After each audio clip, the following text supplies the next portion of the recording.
Almost 3 miles below this formation of American flying fortresses, there lies Marienburg in East Prussia. Up to this moment, one of the most important cogs in Germany's war machine. The specific target on which this lead bombardier is lining up his bomb sight is the Focke-Wulf 190 plant. Up to this instant, this aircraft factory has been accounting for almost 50% of Germany's total FW-190 fighter assembly. Miles away. Tons of bombs rain down in a tight pattern of destruction. This, remember, is no area attack. It is an assault on one single target, and any bomb that falls outside that target has failed to achieve its purpose. The assembly of fighters in this Focke-Wulf factory has come to a sudden and violent end. To many, the bombing of Germany probably seems to be little more than a series of capricious adventures, one attack unconnected in any way with the one that preceded it or the one that will follow it. It is easy for the average citizen to envision the positions of ground armies because of maps like these, which make the positions of the contesting forces quite clear. It is hard to express so graphically the progress of a bombing program. Yet there is a real line in this battle of Germany, not a geographical front, but an industrial one. In the British Isles, there are the Allied air forces. On the European continent, we have Regensburg, Marienburg, Bremen, Oschersleben, Warnemünde, and Kassel. These are the major German fighter assembly plants, and as such are actually the center of Germany's industrial defense line. However, these are only the places where the aircraft is assembled into the finished fighting machine. Component parts for German fighters are made at Anklam, the Weserflugzeugbau works at Bremen, the great Hedderheim propeller works near Frankfurt, the aircraft tire factory at Hanover, the CAM ball bearing plant at Paris, and the ball bearing factories at Schweinfurt.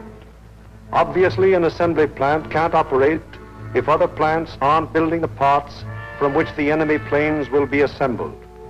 Hulls produced 29% of all German synthetic rubber production and is in fact responsible for 18% of her entire supply of rubber, natural or synthetic. At Bochum, there's a great steel plant producing high-grade aviation steel. Herøya, up in Norway, is a great producer of aluminum and magnesium, metals which figure importantly in aircraft production. At Ham, there are great railroad marshalling yards, having a capacity of 10,000 freight cars a day. Much of the tonnage handled here is closely connected with the manufacture, assembly, maintenance, and repair of enemy aircraft. And so it is all over Germany and occupied Europe. Everywhere there are plants and installations that contribute directly or indirectly to the making of German aircraft. Industrial bastions which must first be ripped apart before the enemy's armies can be destroyed. The smashing blows by the Allied air forces at Hulst, Herøya, Regensburg, Schweinfurt, Hanover, and Frankfurt have had the result of piercing the German industrial line to the extent of 37.5% of estimated single-engine fighter production in September of 1943. If this rate of drop continues, there can be only one result: the eventual disappearance of the Luftwaffe as a defensive force. But these attacks have had other far-reaching effects.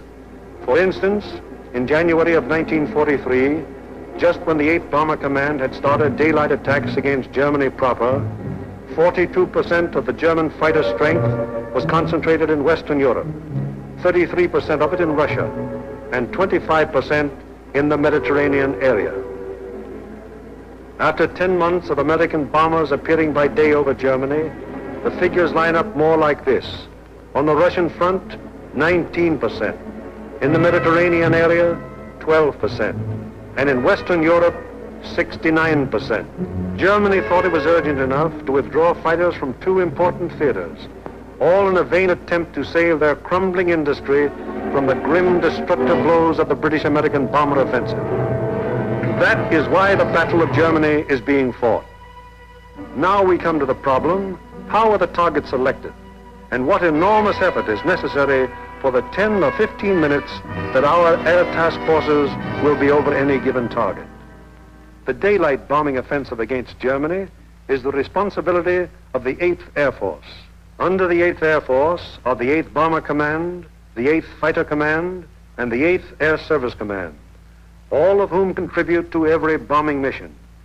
But it is the Bomber Command which is charged with the actual destruction of the selected targets. The Bomber Command, with which this picture is primarily concerned, is divided into 3 divisions. Each division has a number of combat wings. Each combat wing, in turn, has 3 groups. This is the chain of command. Since the operations which we are to follow, there have been some organizational changes, but they are principally changes of nomenclature and have not affected the broad strategical and tactical purposes of the organization. For instance, what is referred to as Bomber Command in this picture is now the 8th Air Force. Weather is the greatest single enemy of the 8th Bomber Command, for here is to be found the most changeable, treacherous weather in the world. To keep the most accurate possible check on weather conditions all over Europe, the RAF has established vast communication and reporting systems. Weather planes such as this Mosquito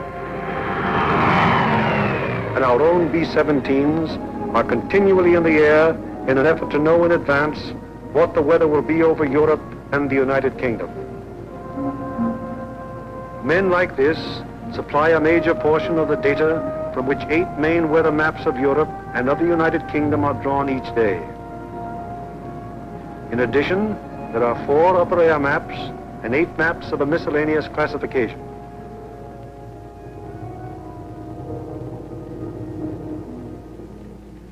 In this room, all weather information is collected, coordinated by the RAF, and sent out by teletype to every responsible command.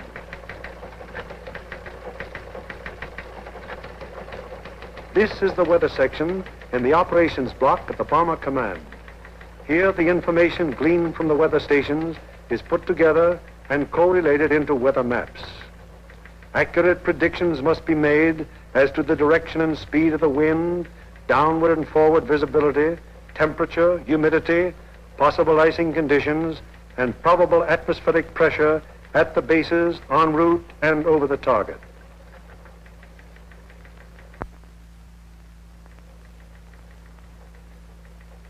Upon the findings made in this room will depend whether or not there will be an American bombing of a German target tomorrow. This is the operations room of the Bomber Command. Here is where the wheels are put in motion for any American bombing attack. Right now, the officers you see are waiting for the commanding general's morning conference. They are the A3, or operations officer, the operational intelligence officer, a weather officer, and other members of the staff.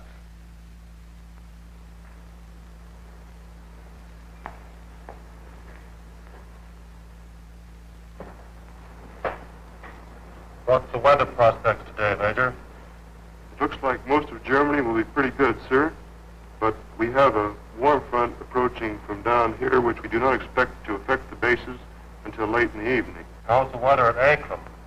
At Anklam, sir, we expect 2 to 5 tenths of low cloud and small amounts of middle and high cloud above 18,000 feet.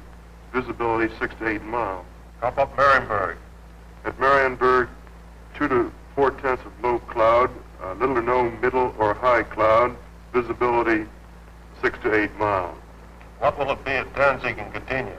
At Danzig and Gdynia, sir, 2 to 5 tenths of low cloud, 2 to 4 tenths of high cloud above 23,000 feet. Visibility in there about 5 miles. Give me the map of Anklam and the picture of the aircraft factory there. Yes, sir.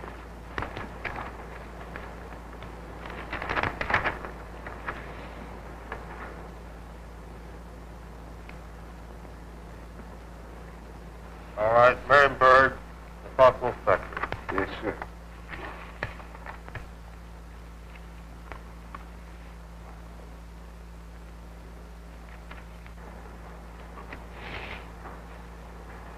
We will attack Marienburg with 2 combat wings, Anklam with 2 combat wings, shipyards at Danzig with 2 combat wings, and the port facilities at Gdynia with 2 combat wings. That will require a maximum effort.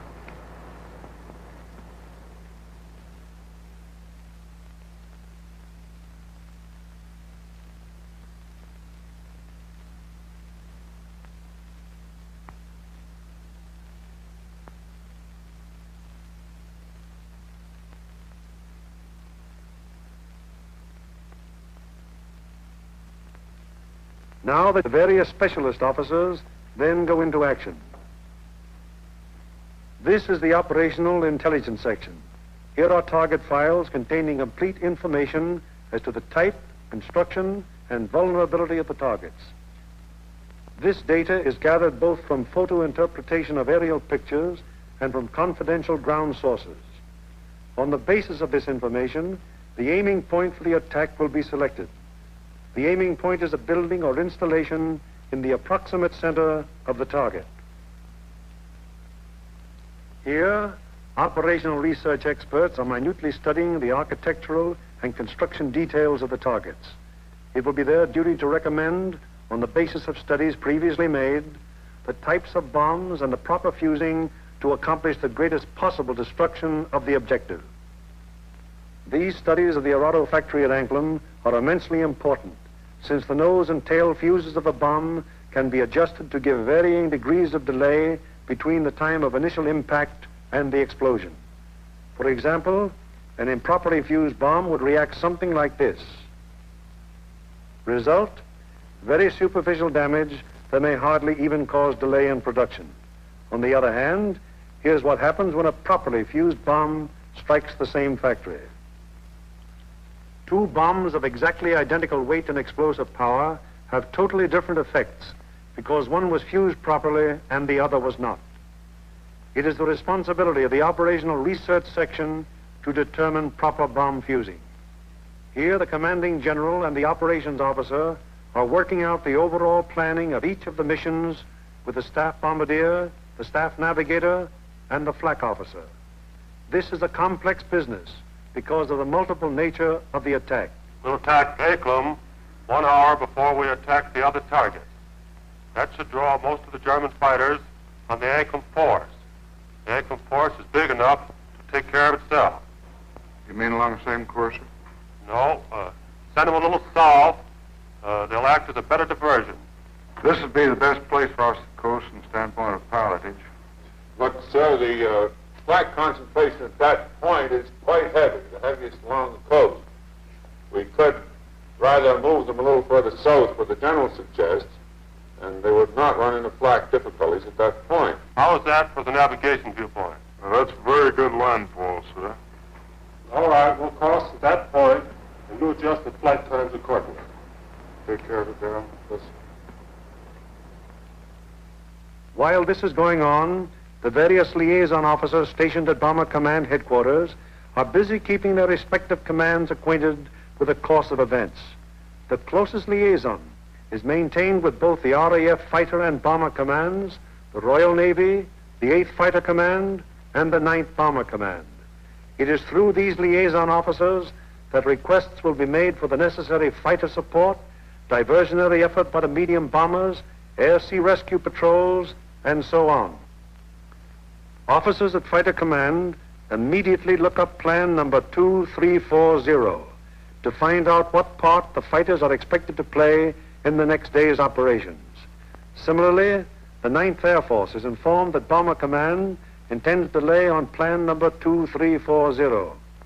It will be the duty of the mediums to attack enemy airfields at a time that will cause maximum interference with German attempts to intercept the heavy bombers. Right now, weather officers are getting ready their forecast for the General's late afternoon conference, where final decisions will be made. Right in there as planned. Yeah, it should. Should be okay. Thanks. Good enough. Bye. Does your morning's forecast still hold? Yes, sir, there's practically no change in the situation, and we still expect the base weather to hold up for return. Send out the field order exactly as planned.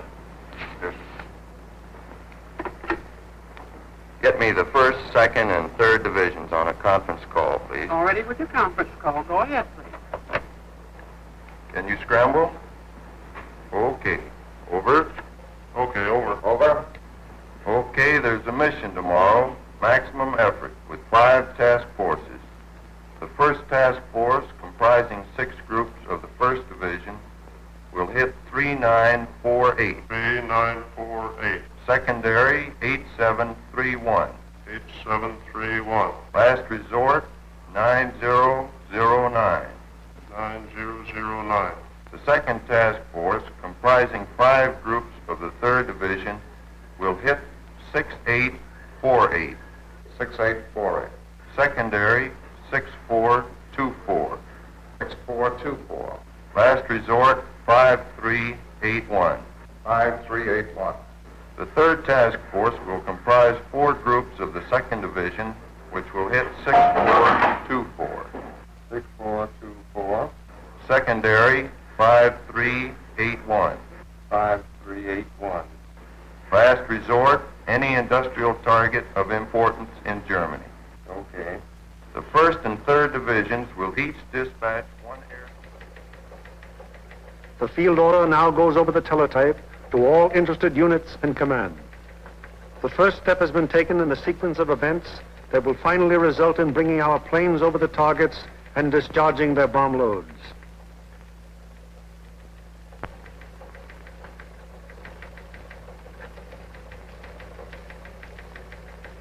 Command has conceived the mission and laid out general plans and routes.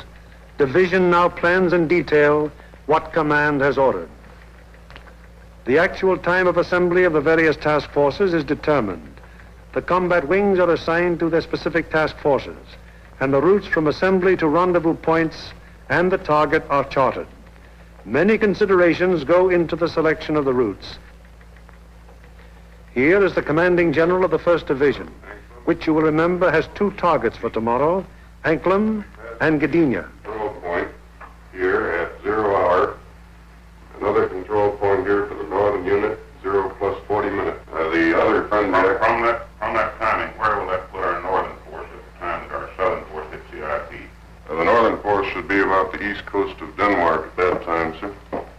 It looks like we're going to catch all the fighters on the southern force, aren't we? Looks very much that way, sir.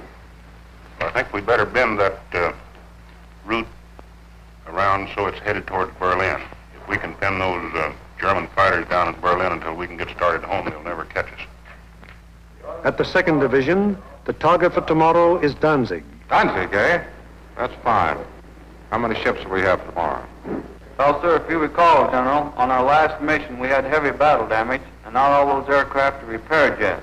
Call up the wing commanders and have them put pressure on the groups to get their maintenance crews to work on these ships tonight and get every possible airplane on the line in the morning. The 3rd Division, which will have for its targets Marienburg and Gdynia. Looks pretty good, sir. We're going to be right over a lake there for a good checkpoint at the turn.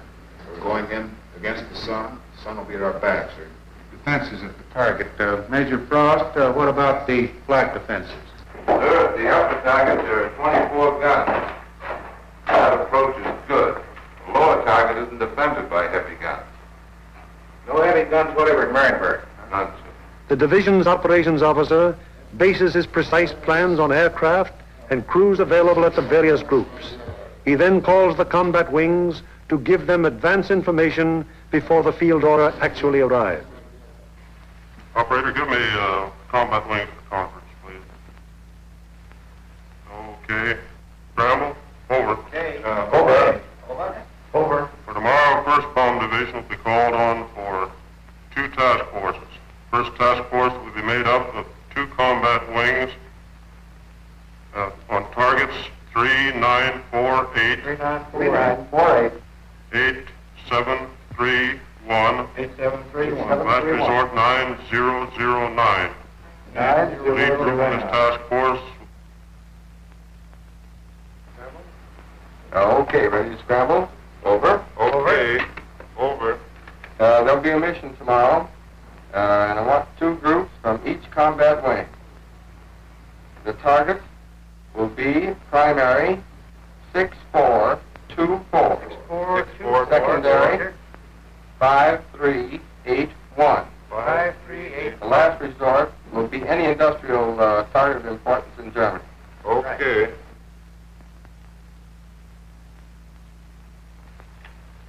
There's an order coming through. The 3rd Division will furnish 8 groups. 1st and 2nd wings, comprising the 2nd Task Force, will hit 6848. 6848. Secondary 6424. 6424.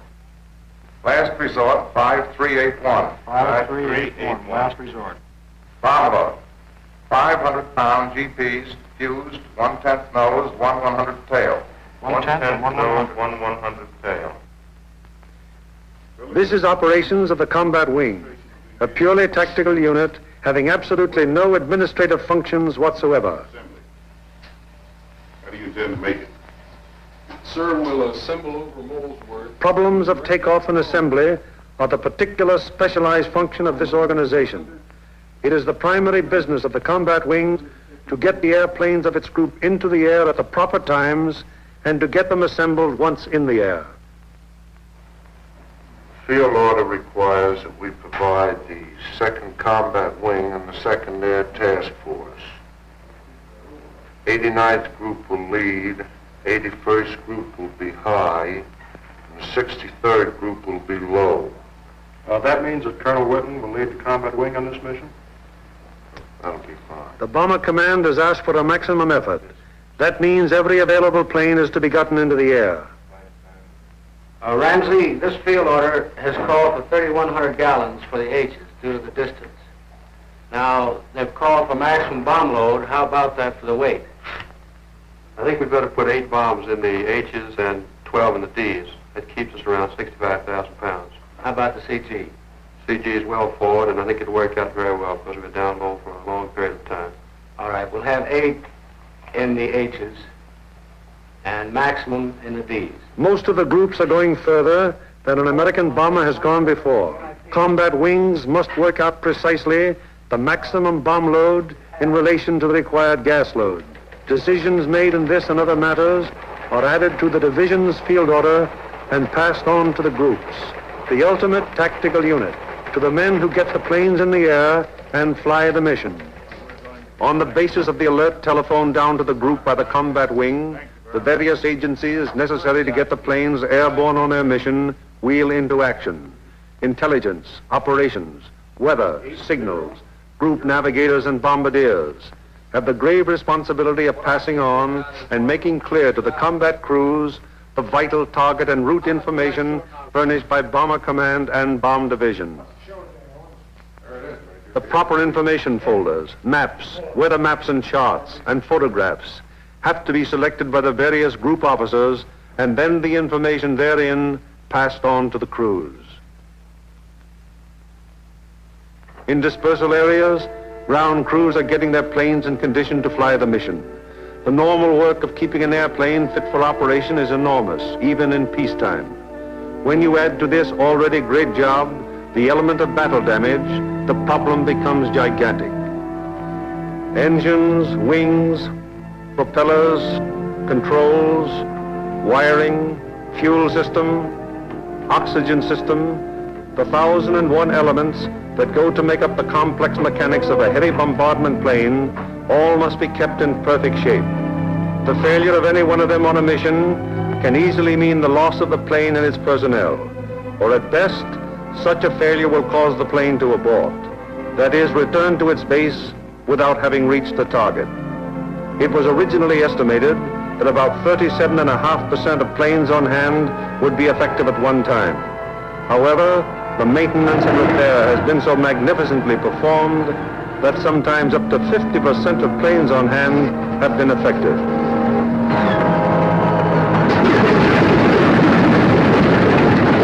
Ordnance is already at work, getting the bombs in their racks and loading ammunition onto the plane. These are 100-pound incendiaries.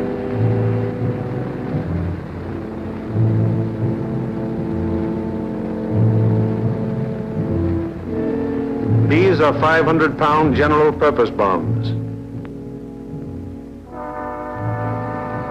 And these are 1,000-pound GPs.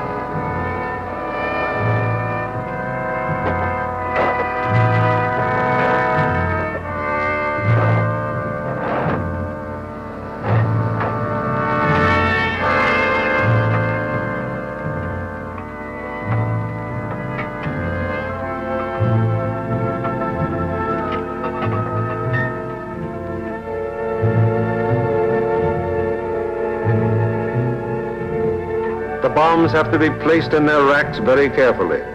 One bomb sticking in its rack through careless placement might make a whole mission useless so far as that individual plane goes.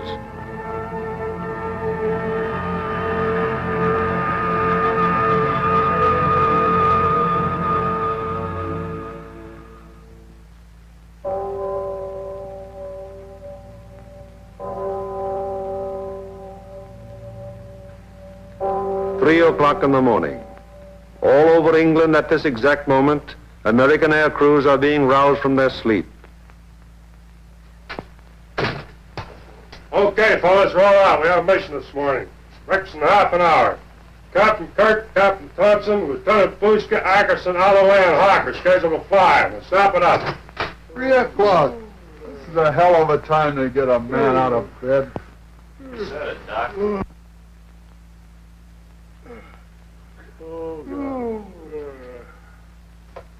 Come on, you drift out of bed. Breakfast in half an hour. Come on, Nick. Rise and shine. All right, you dodos, let's go. This is it. Okay, fellas, let's go. Come on, Swifty, get it up. Let's go. Go, you guys. Hit the deck. Breakfast at 4, breathing at 5. Let's go. That's fine. Just when I had a 48-hour pass coming up. That'd be a good deal. Can't you guys? You're running my beauty sleep. Through the cold of the English early morning, the combat crews go to their mess. They have no idea where they're going yet, but they know they'll be taking off in about 4 hours.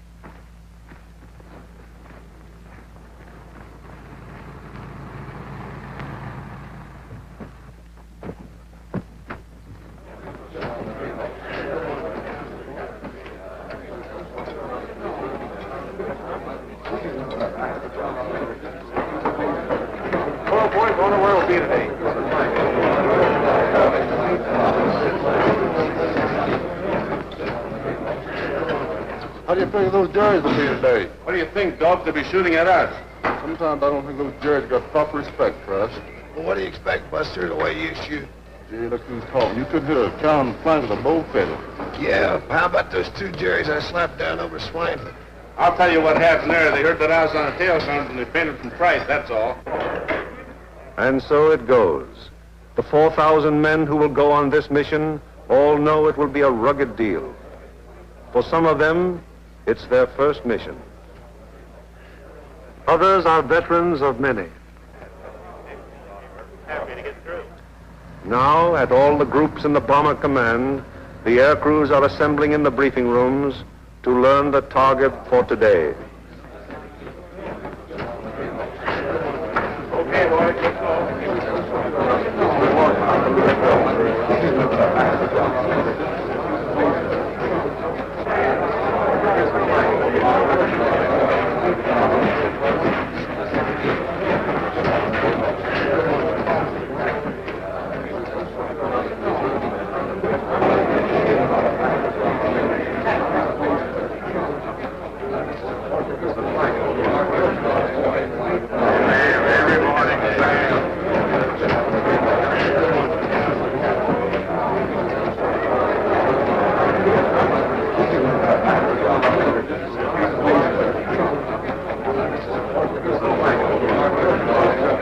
This is the briefing room of the 303rd Group.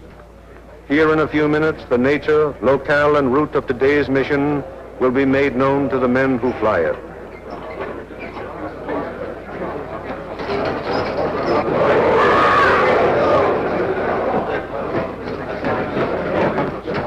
Target for the day is Ankman.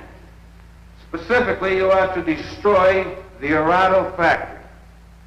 This plant manufactures aircraft components, principally wing and tail assemblies for the Focke-Wulf 190. The parts are then shipped to New Brandenburg for assembly. I cannot stress upon you too much the importance of this target.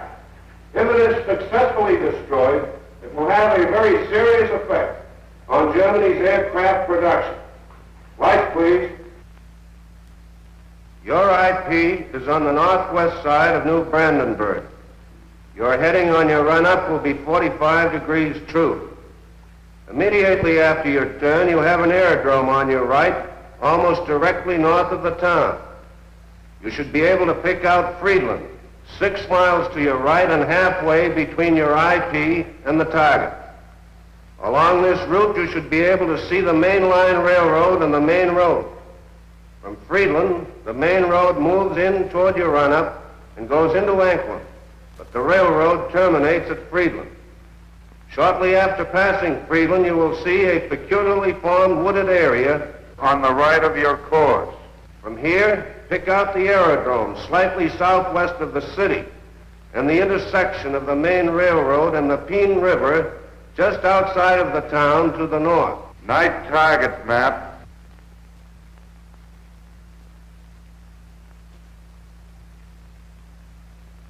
Your target is across the railroad beyond the town in the area formed by the bend of the river.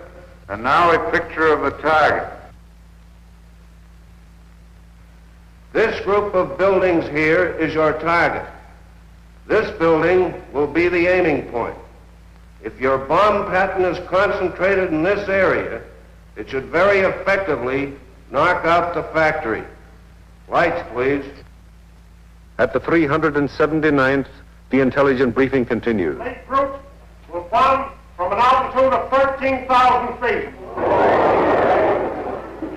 We feel that this low altitude will be equalized by the element of surprise which is with us, and it should ensure a thorough and complete planning of the target. Another task force is hitting the FW-190 assembly plant at Marienburg. If the 2 missions are successful, 65% of Jerry's remaining FW-190 production and assembly facilities will be destroyed.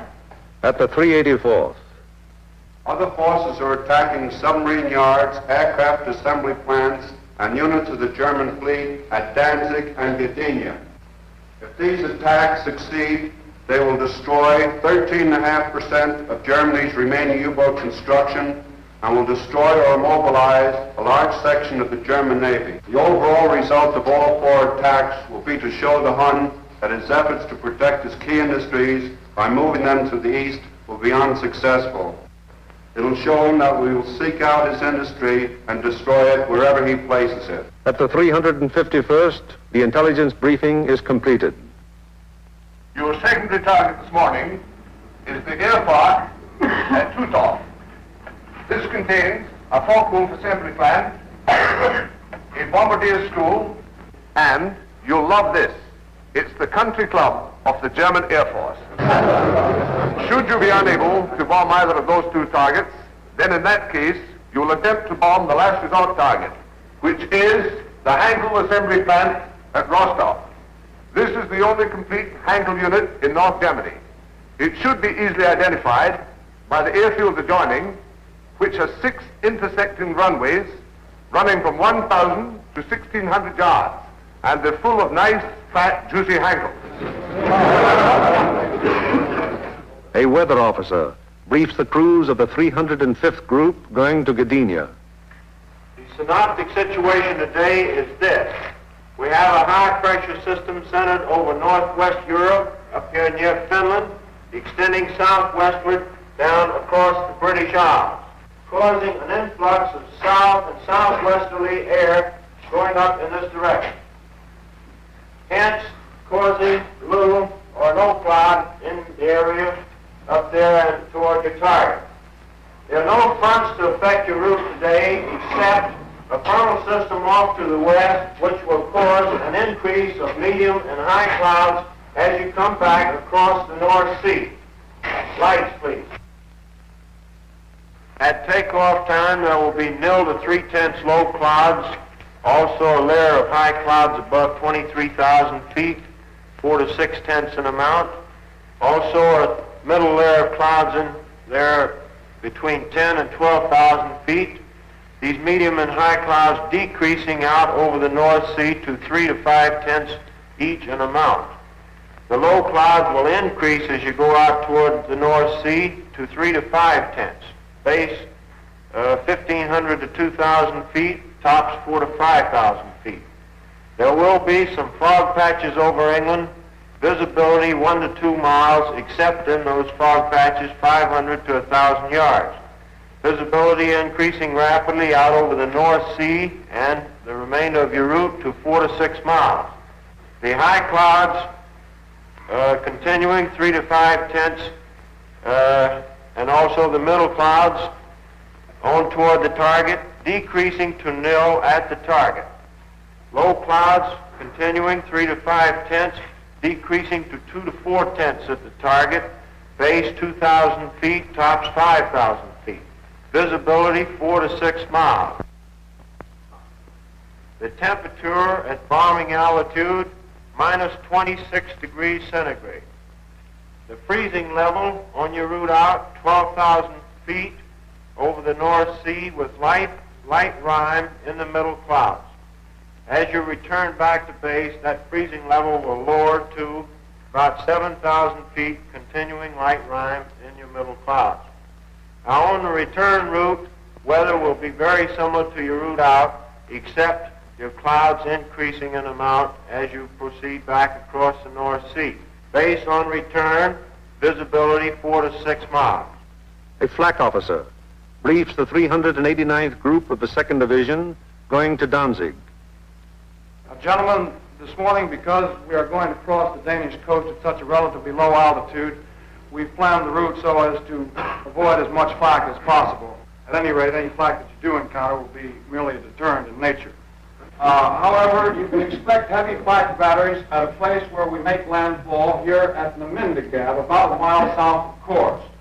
Also, there are known to be other heavy batteries 8 miles south of Kursk, there on the coast at Hen. Other batteries are known to be located here at Korsor, 20 miles south of Kursk, on the island of Skellum. From then on to the target, you will have very little flak. Now, while you're crossing the coast and when you're over aerodromes and cities in Denmark, you are advised to take evasive action. Now then, when you get to the target itself, your anti-aircraft fire from the ground will be known to be supported by fire from naval units. Now, for those of you who have never been fired on by a naval unit, I want to add that naval units can put up a hell of an intense barrage, and you want to look out for it.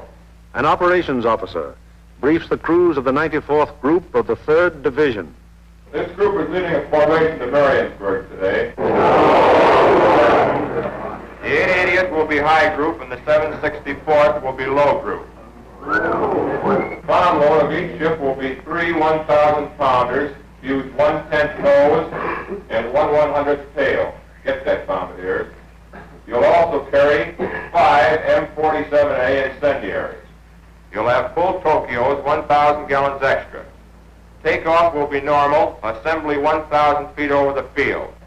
After takeoff and assembly, proceed up this line to this point. This will be your combat wing assembly line. You'll leave the coast at this point here, that's Splasher 15. Let's not have any stooging around over England, it's a long haul. The 57th Combat Wing will follow us today at a 3-mile interval. Now to the 95th Group. B-26s will be hitting the Lille area and the lowland at approximately 0 hour minus 40 minutes. One group of P-47s will strike the Warden area and join us for escort on the way out, joining us at approximately this point here. All other forces are using approximately the same route today. Just one point, that's that the Anklam force will probably pass us coming out as we're on our way in. You should see plenty of air activity. Let's hope that most of it is out. The climb will commence at the English coast, climbing at 150 miles an hour, 100 feet per minute. We should reach bombing altitude approximately at the Danish coast. Under those circumstances, should the Danish coast be crossed at less than 12,000 feet. We will drain Tokyos as soon as possible. We should have plenty of gas. We figure approximately 400 gallons overload. At the 100th, the operations briefing is completed. Flag loose formation today. The troops echelon to the right till a point 75 miles from the enemy coast, where normal combat wing formation will be assumed. For visibility, everybody use Aldous lamp. The Royal Navy will be out patrolling the sea routes, so any crews that have to ditch will probably be rescued very quickly. The Commanding General of Bomber Command asks us to put out a special effort today So let's give it to him. The commanding officer of the group invariably has a few words to say. Men, the going's going to be rough. You're going to have to bow your necks in there and stay in there and pitch every minute. Now, gentlemen, this is the type of target you don't want to have to go back after the second time. If you fly a good, tight formation, get a good, dense pattern on that target, we won't have to. This Anklin crowd down here may pull most of the fighters off of us. However, that's just a guess. So particularly for you gunners, you've got to be on the ball from the Danish coast onto the target. Flak will be heavy, probably accurate, but you've been through worse before. Remember that your biggest enemy is still the single-engine fighter plane. Now, you bombardiers, take your time in going in on your releases. And don't allow the flak to worry you. It's merely to break up your formation. Now, if you get in any trouble up in this area, remember you can always board a sweep. Get down, it's neutral country. And it's close over there. Could be rough. Don't think it'll be too bad. And whether it's easy or rough, I'll be sitting out in front, taking the whole works in. The main briefing over, the pilots, navigators, bombardiers, radio operators, gunners receive separate specialized briefings. These briefings are very technical and very thorough, and are held so that every member of the combat crew will understand exactly what he can expect and what is expected of him. Any lack of thoroughness here might very well result in the failure of a mission. As dawn breaks over the English countryside, it finds the ground crews still working grimly in an effort to get every plane in the air that is scheduled to be dispatched.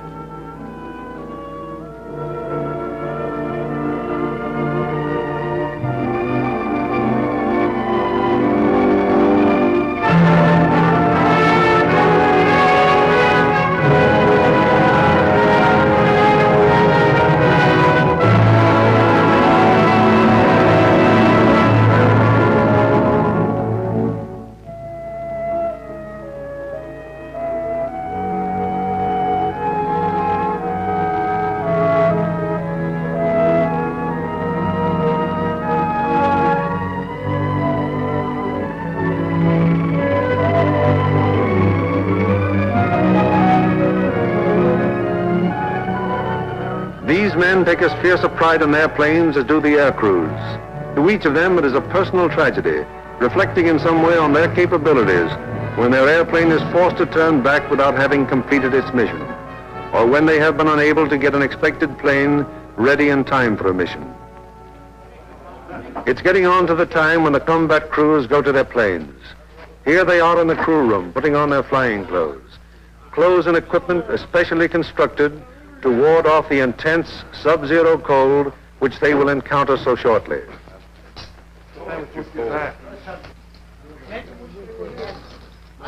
All air crew members receive escape kits containing equipment that will help them get back to safety if they are forced down in Germany or in occupied territory. The pilots, co-pilots, navigators and bombardiers are also issued battle folders containing the maps which will be of such vital importance to them in the prosecution of the mission. The men turn in all personal papers and valuables, which might serve to give the enemy information in case of capture.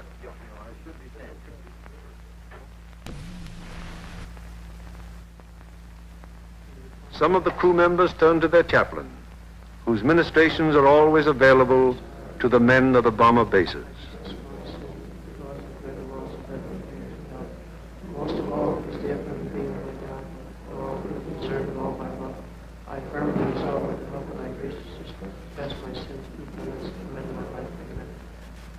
Misericórdia bestial potência et misericórdia versus peduca post vita aeternam. Amen. Indulgentiam absolutionem misericordiam peccatum vestum.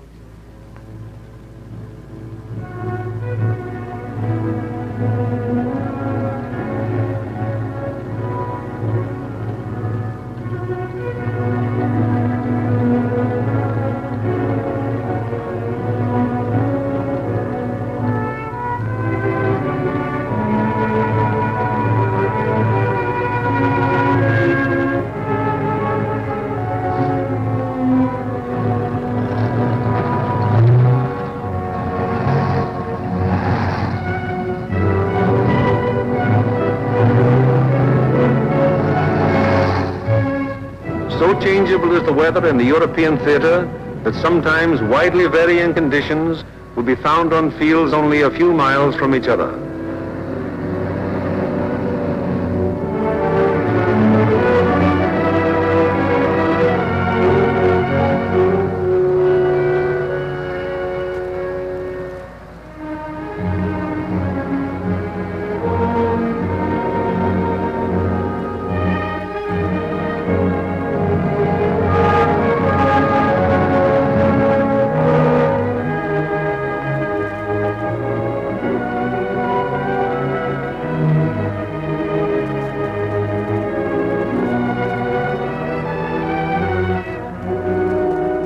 And now the last briefing of all, the final intimate conference around each airplane as the pilots recheck the details of the mission with their crews. Crew members have ceased to exist as individuals. They are now 10-man teams, and on the excellence of their teamwork will depend the success of the operation.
Perimeters of 20-odd fields of the 8th Air Force, more than 400 forts and liberators, with their 4,000 crew members, taxi for the takeoff.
plane of each squadron, upon becoming airborne, proceeds for about 90 seconds. It banks sharply to indicate its turning point, then goes into a slow left turn. Each successive plane in the element turns as soon as the pilot sees the plane in front of him turn. The element of 3 planes levels off at 1,000 feet and returns parallel to the takeoff runway at a distance of about 2 miles. Here the elements start to assemble into squadrons of 6. Continuing to circle the field, the squadrons then go to 2,000 feet, where the group assembly takes place. This accomplished, the group now moves on to the combat wing assembly point. Here is how the group stacks up from the side. The group has a depth of 850 feet. This is how the group looks from above. In the lead squadron, the second element is flown with the nose of the leader slightly behind and to the right of the right-wing aircraft, first element. The lead plane of the high squadron flies even with the lead plane, second element, lead squadron. The second element of the high squadron flies with the leader's nose just behind and to the left of the left-wing aircraft, first element. Here is the group as an enemy fighter pilot sees it, from head on. The first element of the lead squadron is stacked high left and low right. The first element of the low squadron is stacked high right and low left. Likewise, the first element of the high squadron is stacked high right and low left. All second elements are flown low. The second element of the lead squadron is stacked high left and low right. The second elements of the high and low squadrons are stacked high right and low left. Experience has shown that this arrangement of the group brings to bear on attacking fighters the greatest possible amount of firepower by utilizing to fullest advantage the field of fire of each gun in the formation. Again, it is proved to be the most maneuverable formation from which to execute the primary and all-important purpose of the mission, the dropping of the bomb loads on a precise target. Obviously, it would be desirable to stack as many bombing planes as possible in one defensive formation. However, it has been found that the largest practical defensive formation is the combat wing of 3 groups. Any formation of aircraft larger than this becomes unwieldy. This force has a depth of 3,000 feet. The nose of the lead aircraft of the low group is aligned with the tail and slightly to the left of the rearmost aircraft of the lead element, lead squadron, lead group. The nose of the lead aircraft of the high group is aligned with the tail of the rearmost aircraft of the lead element, lead squadron, lead group. The combat wing having been assembled, they now move on to make rendezvous with the rest of the task force. In this case, another combat wing.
plane from the force which is to attack Anklam is now approaching the Danish coast, and the formation is subject to enemy attack at any moment.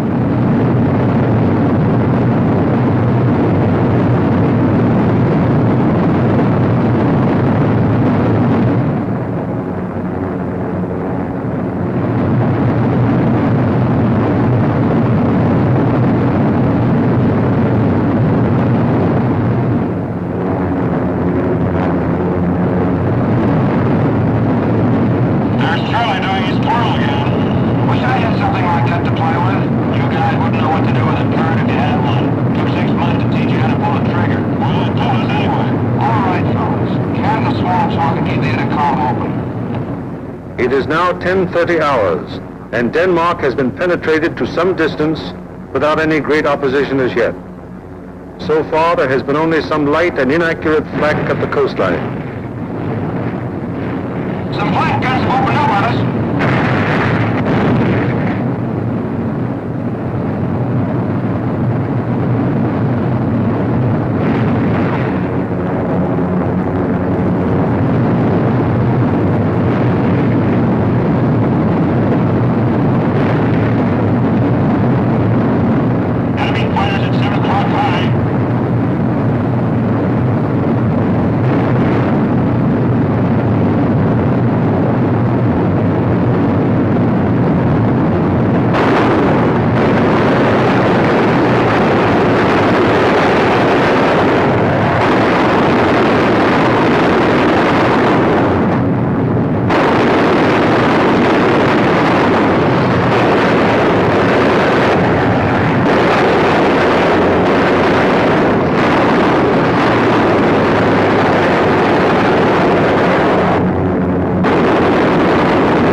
From 10:30 on, the Anklam formation has to contend with constant German fighter attack from all levels and all clock positions.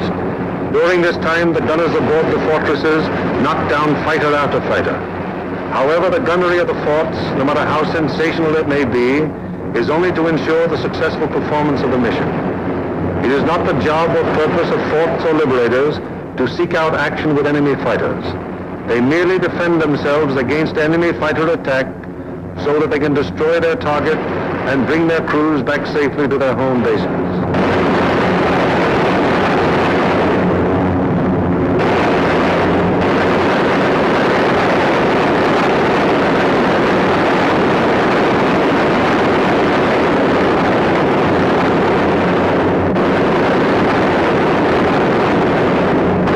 An anxious moment comes now for the lead navigator and bombardier. The formation is approaching the initial point. That is the point where the wing will turn off and make its bombing run on the target. Upon proper navigation to this point may rest the success of the entire mission. Pilot to left waist gunner. We're over the IP. Release fires. Waist gunner to pilot. Roger. Once the combat wing has reached the IP, it breaks up into 3 component groups, for the wing formation is too unwieldy for a unit bombing operation. As the IP is reached and the lead airplane of the lead group is about to make the turn, it fires 2 red flares, spaced 5 seconds apart. Then the group makes its turn onto the run-up. The low group goes on straight ahead for 20 seconds, then makes its turn. The high group proceeds for 20 seconds beyond the low group's turn, then it turns on to the run-up. The most critical defensive period in the mission has begun. The wing, to accomplish most efficiently its primary purpose, the bombing of the target, has sacrificed its mutual defensive firepower, and the groups are thrown on their own. Now the crucial moment is almost here, the moment around which the entire mission revolves.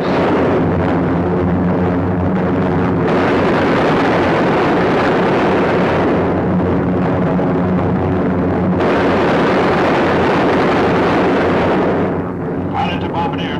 Your ship. Bombardier to pilot. Roger. Bombardier to crew. Bombardier doors open. Pilot to radio operator. Camera on.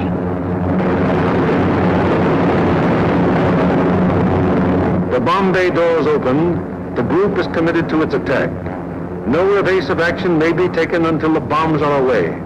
And at this time, the formation is most vulnerable to attack, both from flak and enemy fighters.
Marienburg, an hour later, the second task force comes over the target. All the way.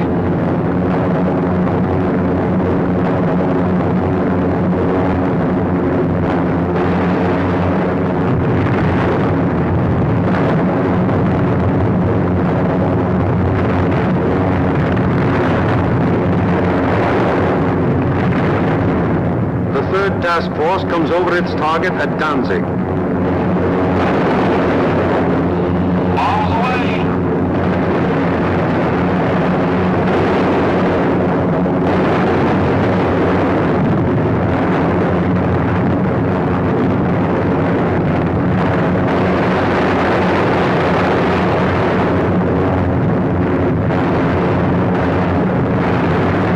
The fourth and fifth task forces arrive over the harbor area of Gdynia. Arms away.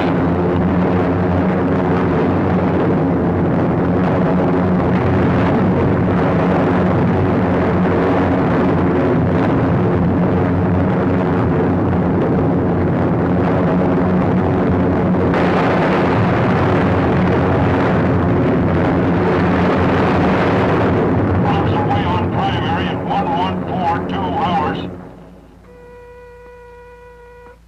Yes. Sir, in addition to Anklin, which was attacked at 11:51, Marienburg was attacked at 13:05. It is standard procedure for the group leader to inform Bomber Command the moment the target has been attacked. Bomber Command, in turn, promptly informs the commanding general of the 8th Air Force.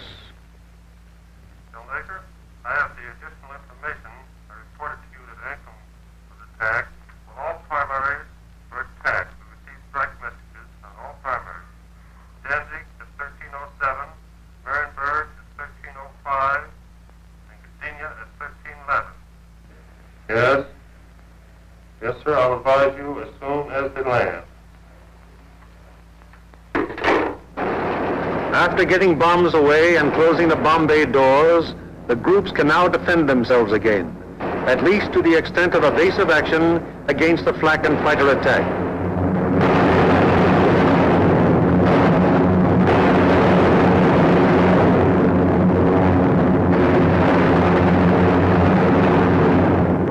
The lead group flies a straight course for 15 seconds before turning off to the rally point. The lead group then proceeds to the rally point at an indicated airspeed of 155 miles per hour, making S-turns meanwhile to permit the trailing groups to catch up. The lead group crosses the rally point at a height 1,000 feet lower than bombing altitude. The succeeding groups will close with the lead group as quickly as possible to regain the defensive combat wing formation. The following groups need not necessarily pass exactly over the rally point in regaining wing formation. In the meanwhile, the Marauders take off to fulfill their part in the day's operation.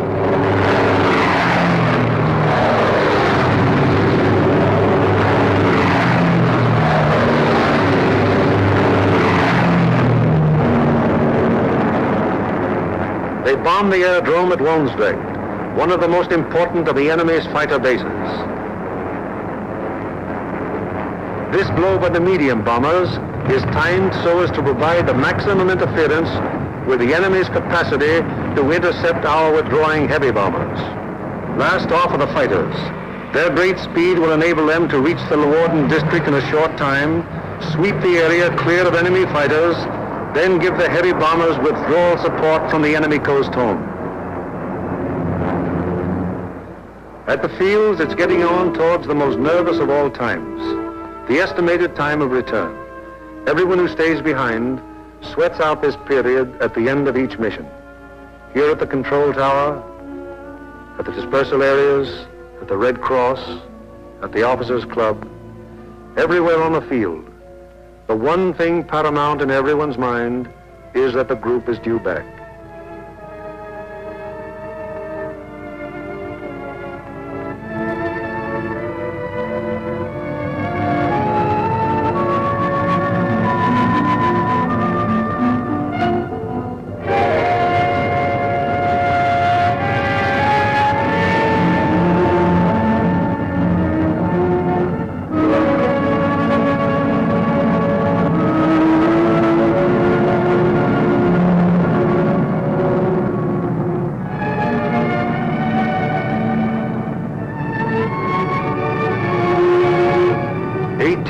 To attack the target. How many have returned? 1, 2, 3, 4, 5, 15, 6, 17, 18. 18 dispatched, 18 returned. 23 dispatched,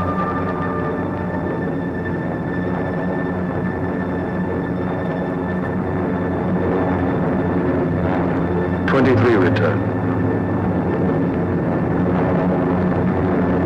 However, there are other groups which weren't so fortunate.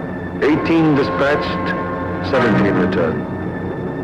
20 dispatched, 19 returned. 20 dispatched, 14 returned. 19 dispatched, 18 returned. 20 dispatched, 10 returned. 14 dispatched. 8 returned.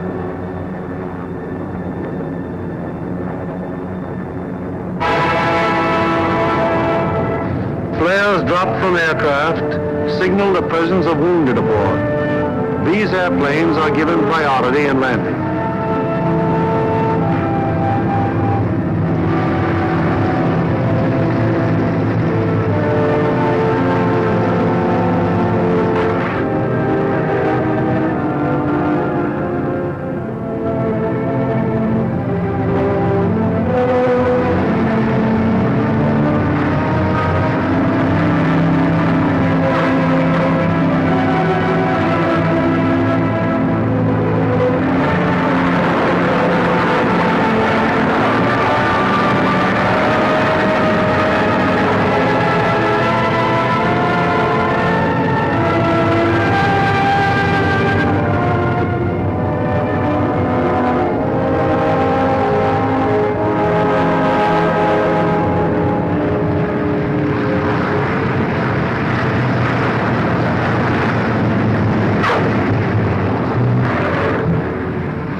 Airmen are home, but their job isn't over yet. Before they can go to their billets for a well-earned rest, they must first undergo one of the most important phases of any mission, interrogation. It is highly important to question the crews at the first possible moment after the mission, while their impressions and memories are still fresh.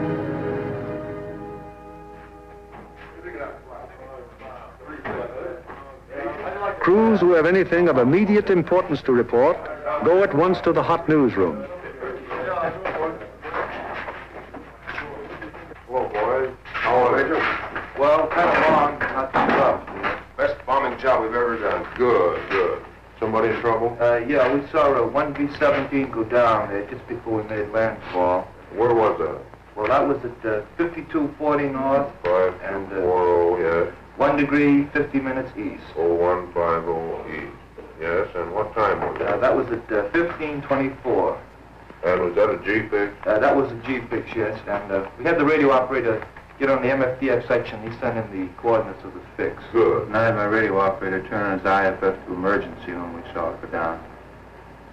Okay. And what happened? Well, the ship went down, apparently under control, and saw it hit the water. Yes, I was looking through the glasses, and I saw 2 dinghies come out, and 10 men, apparently all of them came in. Good. And what altitude were you? We were at 5,000 feet at the time. Okay, anything else? No, settle up for a cup of coffee. It's waiting for you, boy. Okay. Thank you.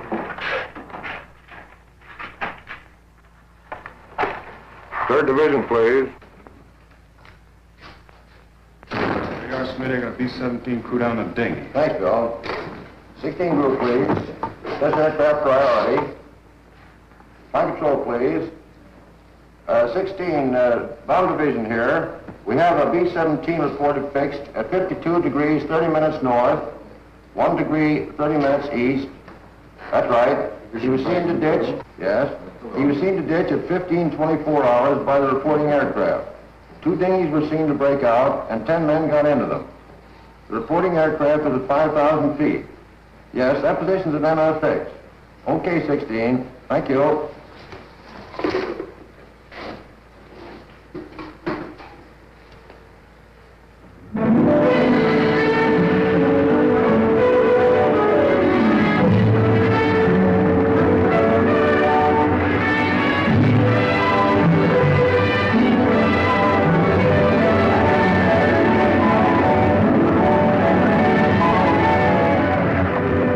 In one way or another, scores of our crews are saved by air-sea rescue from the English Channel and the North Sea and returned to combat service.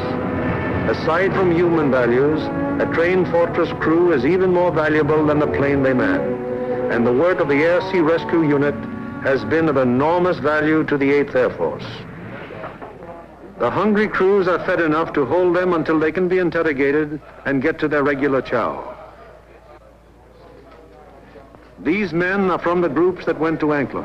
What time did you go over the target? At 11:43 hours. We went in at 12,000 feet. Did you get your bombs on the target? Yeah.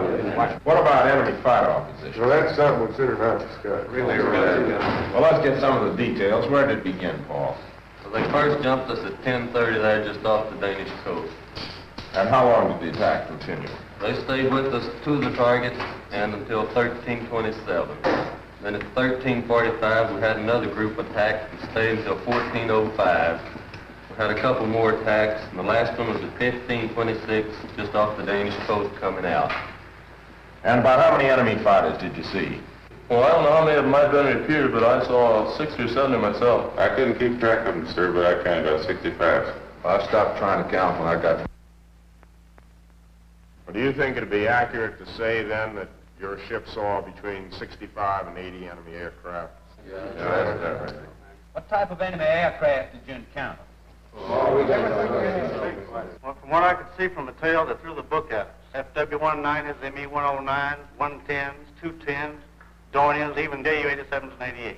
I saw a couple of Focke-Wulf 189s, at least 2 Heinkel 111s. What positions did they attack from? Oh, they came from all over the place. Fighters are pressing home their attacks from 300 to 400 yards. Would you characterize these attacks as determined? Brother, you can say that again. No, I think those guys are really trying to shoot us down. I wouldn't be surprised. How would you describe the enemy fighter tactics? Well, I describe them as murderous. If they usually attacked in formation, queue up about 300 or 400 yards away, 12 to 13 single-engine fighters come barreling right through the formation. How'd the twin-engine fighters react? They stayed out to the side and above, just out of the range of our guns, and shot cannons and rockets at us. Then they'd queue up and press home a regular fighter attack. What caliber would you say the cannons were? My guess would be 37 millimeters. What do you think, Adam? What about the rockets? We shot a lot of them. I didn't actually see any hit our formation, but they weren't doing us any good. I saw one of them blow a wing off the 17 below and ahead of us. They started to spin in. Any shoot? No, sir, I didn't see any. Where was this? Over the target, right after we toggled up bottom.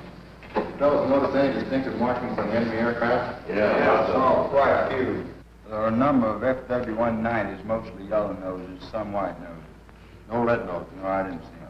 Boy, those yellow nose boys really come in close, don't they? Did you see that one come right on our left wing? Yeah. I saw 109 with black and white diagonal markings under the wings. Black and white. I had white nose. All right. Yeah. Getting back to those rockets, I believe that Jerry can reload his rocket guns from inside the ship. I think you can. That'd be my guess, too. I saw at least 9 bursts from rocket guns on one ME-210. 9 bursts. All right. Talking about 210s, there was one that came in and shot a cluster. It looked like clay pigeons to me. Say, those things look like baseballs to me. Can you describe that more fully? How did they react? Well, they didn't look like baseballs. It was more like streamlined and smoked all the way down, but they didn't explode.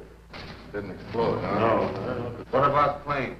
I knocked down 2. They were making attacks about 5 o'clock level. Yeah, I saw them. One of them blew up in the air, and the other one went down in flames. The pilot of the second one bailed out. That was at 11:44. We were right over the IP. Were any other guns firing at these planes? No, sir. These were my babies. Any more? Yes, sir. I got one destroyed and one probable. I knocked 210 down right over the target. The plane exploded in the air. I got a burst of 110, and it started down in flames. I couldn't see whether it went all the way down or not. We're under constant attack. Bombing results in enemy fighter reaction are only one phase of the interrogation. The enemy's anti-aircraft defenses, their concentration, and their accuracy are also matters of great interest to the interrogators. The group of the 2nd Division, which went to Danzig. How would you describe the flak and reach the target? From the coast of the target, it was meager and inaccurate as height and deflection. Over the target, it was still meager, but pretty accurate as height and deflection. Is that how the rest of you fellows would describe it? What about on the way back? Well, it was meager and inaccurate, except now when we crossed the coast. They took a box barrage that was pretty accurate as to height. In fact, it was good at the altitude, but the deflection was a little off. The first burst hit about 100 yards ahead of the lead plane. And we felt the concussion out of it, right? We got a couple of flak holes in the fuselage right around my gun position. Any other battle damage? A couple of flak holes in the nose. Burst is 303 in the number 4 engine. Got an oil line. What was your altitude when this box barrage almost caught you? 21,500 feet. Did any of you notice anything unusual or peculiar about the flak burst? No, it looked like the same old black flak to me. What's the 6th we have seen her? Also valuable to the interrogator is any intelligence that might be picked up by the crews en route to or from the target.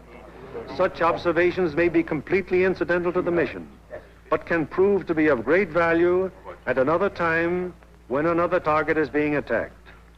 Let's find out what the force attacking Marienburg discovered on their way to and from the target. This smoke screen at Danzig, where does that emanate from? Well, it looked like to me it was coming from off of floats and boats here with smudge spots on them, anchored just a little ways off the coast. Yeah, Ernie, they were shooting it up from the ground, too, and they get up so high That and is burst mushroom. and mushroom out. Would you say it was effective? Well, we didn't pass right over the city itself, so we couldn't say definitely, but it looked like to me it'd be pretty doggone effective. It's all right. You see anything else? Yeah, there's a new airport about 2 miles below Danzig there, south of Danzig.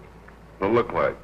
Pretty large airport with grass runways and a lot of construction at the south end. I seen another one there at Puck. It seemed like it's building runways and so buildings, new buildings like the might not be hangars. Okay. Now, how about military installations? Did you see any of those? Well, south of Stadtdorf in East Prussia, we saw some installations that might have been fortifications. They were large rectangular buildings with red tops. Yeah, there were 2 rows of 4. 4 buildings each? Yes. Good deal. Now, you see anything else?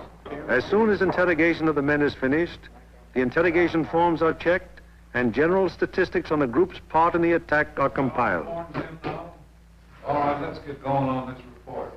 Okay. B, number of aircraft dispatched. 20. C, number of aircraft attacking the primary target. 20. Hello, I want the A2 duty desk. Hello, this is Norgan 492. Got a flash teletype report for you. You ready? The organizational flow which we have observed throughout this picture has now begun to operate in reverse. Information obtained from the crews is evaluated in divisional critiques, conferences in which all responsible group and divisional officers carefully inspect the detailed record of the mission, discuss any failures that may have occurred, and plan to prevent their recurrence. After a particularly large or important operation, there will be a command critique, with the 8th Air Force Commanding General presiding. Here in the dark room, the strike photos of the targets brought back by the returning planes of the group are developed and printed with all possible speed, so that experts at Bomber Command can assess the damage done. coming in from planes of every group participating in the various raids, and interpreted and appraised by trained photo interpreters, these pictures will give Bomber Command an excellent idea as to exactly what parts of the various targets were hit and how severely. Here, as seen in these pictures taken the following day by photo reconnaissance planes, severe damage has been inflicted on all the major and most of the minor buildings of the Arado factory at Anklam. This is a strike photo showing how Danzig looked during the attack. Very extensive damage has been suffered in the harbor area. Here is an annotated PRU picture of Gdynia as it appeared after the attack. A near miss is seen on the liner Deutschland type. The transatlantic liner Stuttgart does not appear in this picture, although she was seen afire and in the hands of tugboats immediately after the attack, as these strike photos reveal. Aside from the Stuttgart, several ships in the South Basin have been sunk or damaged, including the liner Oceania. Shore installations are also heavily hit. At Marienburg, the PRU photo discloses that the damage was exceptionally severe, almost every building having been destroyed or seriously affected. General Arnold has characterized this attack as the greatest example of precision bombing on record. Other targets will be as thoroughly destroyed.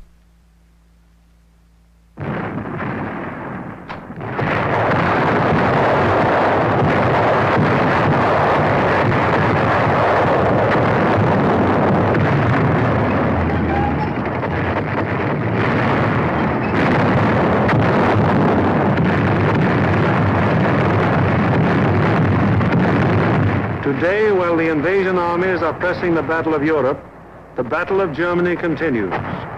Day by day, whenever weather permits, heavy bombers roar out over the heads of the advancing ground forces, blasting away systematically at vital industrial installations hundreds of miles to the rear of the enemy lines. Now, in contrast to earlier days of strategic bombing, when forts and liberators fought their way alone, fleets of long-range fighters, Mustangs, Thunderbolts, Lightnings, convoy the big bombers all the way to their targets, targets which may be anywhere in German-occupied Europe.